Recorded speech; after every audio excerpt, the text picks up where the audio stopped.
Hi everybody, it's going to be doing my third shelf, which is the one here. A couple of A's on the end and the rest of them will be B's. Let's go and see what we've got. Oh yeah, let's get on with it. It's first one on shelf 3. We've got one called The Attendant. That's like a slasher, backwards slasher film. It was okay. A bit of supernatural element to it as well. Yeah, that was alright, not too bad. Another one there, got Audition, Takashi Miike's Audition. I think personally the best film he's ever done. I really like that film. Last 20 minutes was really intense. A great movie though. Recommend seeing that one. Got one here called Axe, also known as Lisa Lisa. There's quite a few films called Axe. This is the one from I think it was the late 70s or something. But yeah, I watched that recently. It was okay. Very low budget. Supposedly it was a video nasty, but it's not really that graphic. Probably quite shocking for the time, but yeah, it was okay. It's worth watching. BTK, which is stars Kane Hodder. He plays like the BTK serial killer. A bit more of a drama, really. More sort of focuses on his life and the sort of the effects that all his killings have on his family and things. Not particularly a gruesome film, but he played it really well, Kane Hodder. I was impressed with his acting on that one. Baba Yaga, which is like another one from the 70s. Got this on the Blue Underground label. Picked this up really cheap. I'd never seen it before, but it's basically like a tale about a witch. And the other girl falls under the spell of it. Didn't really like it that much. It's supposed to be quite popular, but I couldn't really get into it. Backwoods Bloodbath. Yeah, that was like a normal, typical slasher film, like sort of Friday the 13th clone. You know, not great, worth a watch, but you know, not one worth buying. Frank Henenlotter's Bad Biology. I was quite disappointed with this, really, after like the basket case and brain damage. Yeah, I watched it, but didn't really enjoy it that great. One of his worst films, but some people like it. Peter Jackson's classic Bad Taste. His first ever film, I think it was that. Brilliant film, really good, probably one of his better ones. Sometimes I wish Peter Jackson would get back to this stuff sometimes, but you know, great film, worth buying. Another one's very much like sort of like The Burning, sort of like a cheaper version of The Burning called Bagman.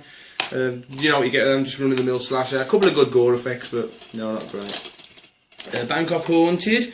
This is the Asian Region 3 one. It's a pretty good anthology that. I think it was like one of the stories I found quite weak, but really good anthology. Yeah. Frank Henenlotter's Basket Case. Spoke a bit about Henenlotter earlier. This is a brilliant one. I used to have this on Palace Video years ago. Quite heavily cut. As far as I know, this is the uncut one, and watched that a couple of weeks ago. Really good movie. Bathory, which is supposed to be based on sort of like Countess Dracula. Yeah, I prefer Hammer's one, to be honest. That was too much drama. Well acted and good production values, but you know, the Hammer's one was better, wasn't it? Battle Royale, another amazing Japanese film. Everyone knows about that. I'm not going to speak too much about that one, but really good. And Battle Royale 2, we've got the Region 3 one there. Nowhere near as good as the first. It was watchable, but you know, not that great. Mario Bava's Bay of Blood.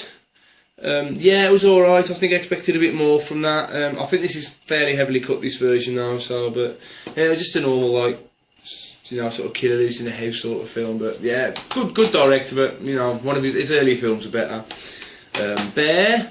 I quite enjoyed this one, but these teens sort of shoot a bear or something, and its mate comes back to get its revenge, starts playing with them and toying with them and that. It's not a bad film, a bit like Cujo but with a bear.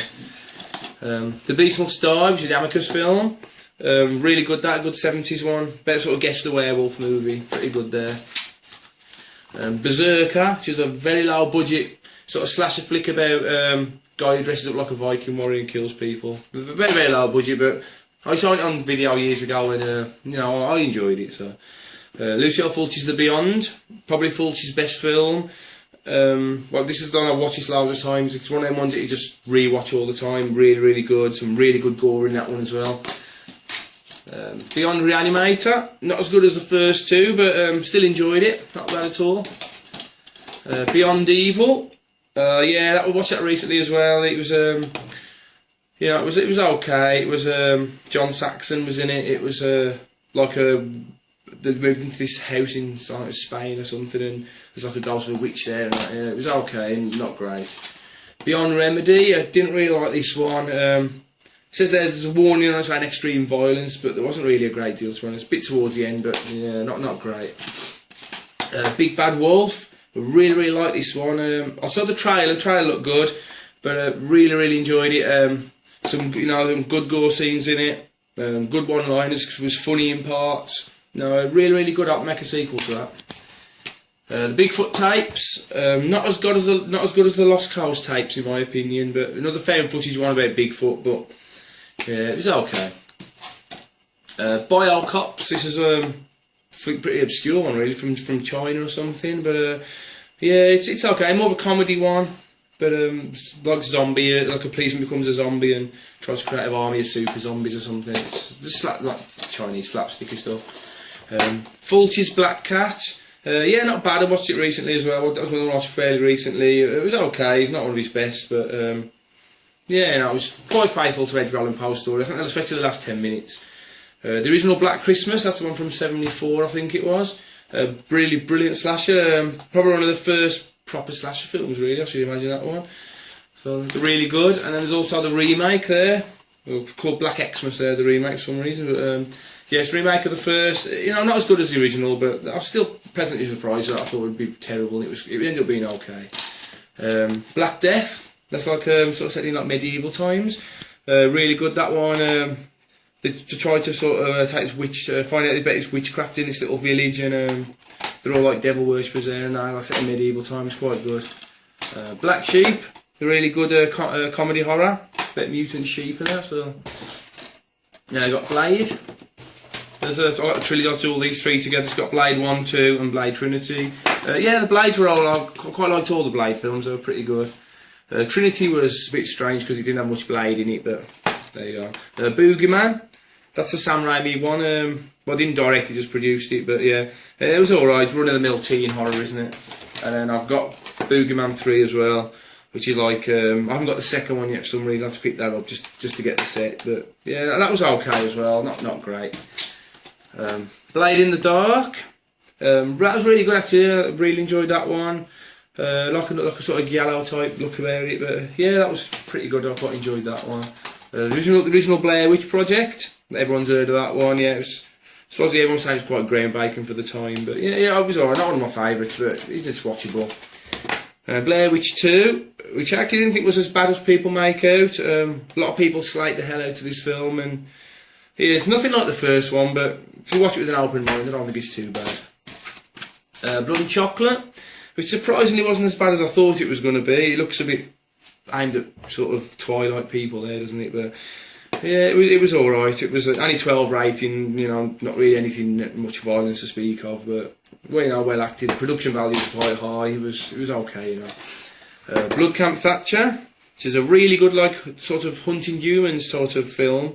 Really bizarre. I think it's Australian. I think got the uncut version there, the Rip Cohen uncut version. Really good movie that. Watched it a couple of times. One of my friend's favourite films that as well. So Hammer's Blood for the Mummy's Tomb. Another good one there. I can't think of any Hammer films I don't like, so it's another good one to add to the collection. Blood on Satan's Claw, which is the one from the 70s.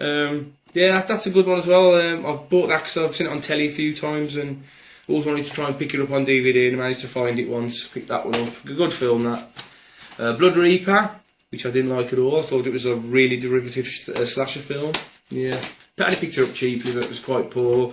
Blood Sabbath, another bizarre one from the early 70s, like witchcraft one. Yeah, it was alright. It's a bit of a curiosity thing. Bloodthirsty, it's just like a typical run-of-the-mill sort of vampire film. Not great, not terrible. But, Blood Trails. Yeah, that was okay. It's watchable. It's a time filler. Won an award down there for something, but not award-winning quality. But it was good. Bloodsuckers. This gets slated a lot as well. It's one with Patrick McNean and Peter Cushing. I actually quite enjoyed it. I thought it was okay. Not a lot happened in it, but a really good cast in there. Patrick McNean, Peter Cushing, Edward Woodward. Yeah, really good solid cast. Yeah. Bloody Moon. Yeah, Jess Franco's Bloody Moon. Yeah, I've seen, that wasn't bad. It was Jess Franco's films are not known for being that good anyway, but yeah, the heavily cut version is. I wouldn't mind seeing the uncut one. It was okay, I'd like to see the uncut version though. Body Melt is a really strange Australian one. Got a couple of lot of soap opera actors in it, Australian soap opera actors in it or something, but some really good effects in there, but the effects were a bit few and far between. But yeah, it was good. It's funny in parts as well. It's a bit of a black comic, really. Yeah. Body Snatchers. That's another one from like 1983. I think it's also known as Frightmare. Yeah, that was okay. It was a bit slow in parts, but yeah, no, it was okay. It's Body Snatchers, which is like a remake. Abel Ferrara did it. Who did the Driller Killer? He did the remake of this. Not as good as the 70s one, but you know, it was alright to watch. Worth watching. The Bone Snatcher. It's like a creature feature. Well, you think it's a creature feature, it ends up being something else, but don't want to be a spoiler or spoil it or anything. But yeah, I watched that. I watched that today, funnily enough, and quite enjoyed it. It was okay. Boo, which is a pretty good haunted house, well, haunted asylum sort of film. Some good effects in that, you know, a couple of good scares, not bad. Then you got Ully Lommel's Bogeyman there. That's a really good. That one. That's one of the old ones from, I think it was the early 80s or something. Yeah, yeah, good film. It's not bad at all, that one. And then picked this up as Boogeyman 2. This one is supposedly pretty rare to get hold of now. It was like the Boogeyman 2 director's cut, the Region 1. Yeah, it's a pretty poor movie, but managed to pick it up cheap, you know, and supposedly it's quite rare, so I've just held on to it. But you know, hope you enjoyed that video anyway. Please, there'll be another one coming up probably hopefully in the next few days. Thank you very much for watching.